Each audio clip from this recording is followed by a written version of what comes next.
What is up, YouTubers? My name is Thomas Lau, or you can call me Thomas the Train or Thomas the Dank Engine. I hope you're all having a great holiday. Merry Christmas. Hope all the presents are awesome. And one of the greatest presents we got last night was a movie trailer for Alien Covenant, the sequel to Prometheus, and I'm excited for this film because I loved Prometheus aside from the religious aspect. With the countdown to New Year's, I would like to take a retrospective look back at the previous Alien films that have just expanded this universe that Ridley Scott just began as a horror slasher type of sci-fi film. So strap on your seatbelts and let's dive right in.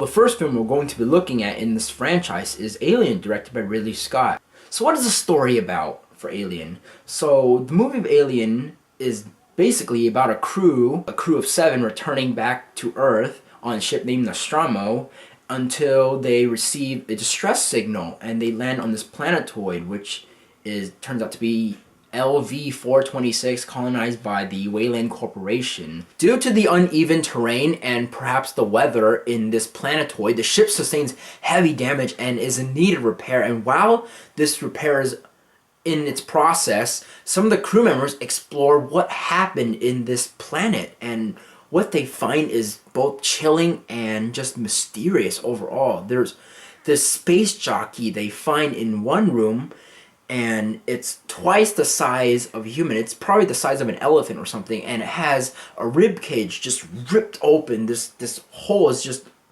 there. It's just there in its stomach, and it has some kind of ancient elephant technology kind of mask, and it's sitting in what can be speculated as the operating room of the spaceship. The other thing discovered by a character named Kane, played by John Hurt, is this cavern full of organic, grotesque-like eggs. And smart as he is wearing a helmet, that does not help him at all, as one of the eggs opens up and he's looking down. And you can see the tail just unwind out of this coil. And as he's looking, this thing just lashes out at half a second, and we do not hear from him until we get back to the ship, in which we see that this alien is just this glove just grabbing onto his face, and its tail is just coiled around its neck. What follows after that scene is something just very subtle and unexpected. John Hurt's okay, this creature is just dead on a plate, and they are getting ready for dinner, and just like, what the hell happened? Like, how'd they get off his face? Well, apparently this creature just died, and we don't know what happened to John Hurt. I mean, this creature could have crushed his esophagus, but it's dead.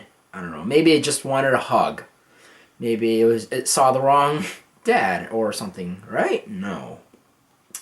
The scene requires patience. So what happens is John Hurt's character Kane joins the crew members for a dinner table, and they are sitting down and just laughing until he receives a cough, and his chest starts feeling heavy, and he starts coughing again, and he just starts swaying back and forth on the table. They open his shirt up, and he's just holding onto his chest, and something is just poking at his stomach. Something is pushing out, and it is difficult and probably not the best way to describe it through words, and it is best to watch this scene. This scene, actually, in Libet Trivia, it scared the actual actors because this scene was unexpected. And that's the genius of this moment. It is really nerve-wracking. Although in today's standards, the jump scares in this film would be very tiresome and just cliche, back then I assume it was shocking and used effectively. It's not yelling at the screen just to get an adrenaline rush from you, but it is very slow. And the creature that Ridley Scott and his team worked on, and the design of it is like, imagine we had a leopard mixed with a raptor, and it was, although it was blind, its senses are 1,000 times stronger than yours, and you cannot hear it, and you cannot smell it. You can only feel its presence when its teeth starts hissing in your next to your neck, and that's when you're dead. You're pretty much dead.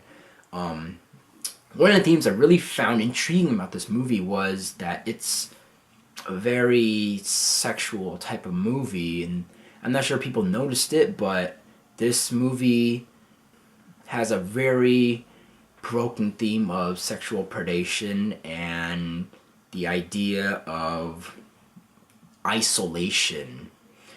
And the one thing I found, though, was that this was all justified because if you look at the evolution of the insect world, you can pretty much put the crew members in that perspective. Like, if I were to land on a planet that was in a large grassland or lawn,